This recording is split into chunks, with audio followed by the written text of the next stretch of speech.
구독과 좋아요 부탁드리겠습니다. 안녕하세요, 털보이사 김중인입니다. 오늘은 뱀에 안 물리게 조심하는 주의점을 말씀드리겠습니다. 이것은 뱀 모형입니다. 뱀에 안 물리려면 뱀을 덜 만나는 것이 가장 중요하겠습니다. 뱀이 자주 출몰하는 곳이나 덤불, 수풀 속은 가급적 피하는 것이 좋겠습니다. 풀 속이 보이지 않는 곳은 들어가지 않는 것이 좋겠죠. 도시 주변에도 뱀이 참 많습니다. 실제로 굉장히 많은데요, 공원에 충분히 있을 수 있습니다. 털보이사는 산책할 때 뱀을 많이 봅니다. 산책하는 곳은 바로 도시 인접 부위의 논밭인데요, 살모사나 유혈모기 등 독사도 많습니다. 우리나라 뱀은 대부분 독사가 아니라는 말은 잘못된 말입니다. 지나가다가 뱀을 혹시 마주치게 된다면 무조건 피하고 보는 것이 상책입니다. 한국에 사는 뱀들은 비교적 겁이 많아서 거리를 두고 마주치면 대부분 뱀이 먼저 도망갑니다. 살모사도 외국 뱀에 비하면 굉장히 온순한 편이고요, 한국의 뱀들은 일부러 사람을 쫓아와서 물지는 않습니다.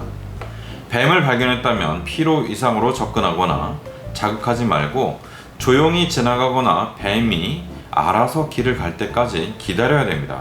한국에서 뱀에 물리는 사람들 대다수는 뱀을 발견하지 못하고 숲을 가까이 걸어가다가 놀란 뱀에게 물리는 경우가 많습니다. 농사 짓는 분들이 이런 경우죠. 그 외에 뱀술 먹겠다고 뱀을 잡으려고 설치거나 사진 찍겠다고 가까이 다가가는 등 쓸데없이 자극해서 열받은 뱀에게 물리는 경우가 많습니다. 동물하고 싸우지 않는 것이 좋습니다. 대부분은 동물이 훨씬 빠릅니다. 흔히 개의 경우에도 개를 잘 안다고 하는 사람들이 어설프게 개와 맞서다가 심하게 물리거나 상해를 입는 경우가 많습니다.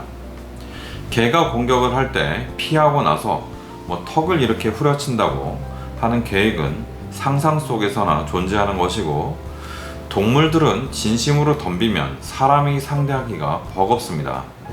동물들의 스피드는 사람이 생각하는 것보다 압도적으로 빠르다는 것이 전문가들의 의견입니다. 맨손으로 동물을 상대하는 것은 굉장히 위험천만한 일이죠. 뱀이 방어를 위해서든 놀라서든 진심으로 사람을 물고자 한다면 정지한 자리에서 몸을 쭉 뻗어서 독립발을 몸에 대서 주입하는 그 순발력은 사람이 비빌 수 있는 수준이 아닙니다. 하는 순간 이미 물리고 독이 주입된 상태라는 것이죠. 뱀을 물렸을 때 뱀 종류를 알아놓으면 도움이 될까요? 제가 실제 응급의학과 교수에게 물어봤습니다. 한국에는 독사는 살모사 또는 유혈모기밖에 없기 때문에 독사의 종류가 일단 다양하지 않습니다. 그런데 살모사에 물리는 경우가 압도적이라고 합니다. 또 하나는 항뱀 독소가 종류가 다양하지 않고 국내에는 살모사 독에 대한 항뱀 독소만 유일하게 있다고 합니다. 그나마도 15년 전에는 대학병원에도 항뱀 독소가 전혀 없었는데 요새는 살모사의 항뱀 독소가 대학병원급에는 모두 비치되어 있다고 합니다. 게다가 유혈모기는 물리는 빈도도 낮은데 국내에는 항뱀 독소도 없습니다. 어차피 유혈모기 독에 대한 해독제가 없기 때문에 종류를 알아도 손쓸 방법이 없다는 것이죠.